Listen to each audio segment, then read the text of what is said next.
हाय, बाहेर छान अशी गुलाबी थंडी पडलेली आहे. तर आज आपण बनवूयात चमचमीत मटार पुलाव. आधी पुलावसाठी वाटण तयार करून घेऊयात. त्यासाठी अर्धी वाटी कोथिंबीर, पाव वाटी पुदिना, 7 ते 8 लसूण पाकळ्या, 4 ते 5 हिरव्या मिरच्या आणि आल्याचा छोटा तुकडा घेऊन मिक्सरला ग्राइंड करून घेतले. पॅन मध्ये 1 चमचा तूप आणि 1 चमचा तेल घालून त्यामध्ये जिरा आणि तमालपत्र टाकून भाजून घेतले. त्यानंतर त्यामध्ये कांदा, टोमॅटो टाकून छान असे परतवून घेतले.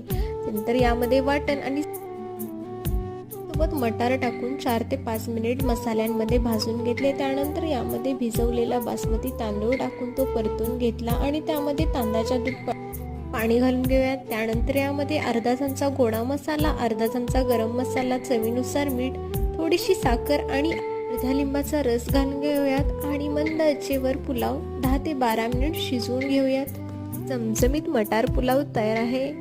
रेसिपी कशी वाटली नक्की कमेंट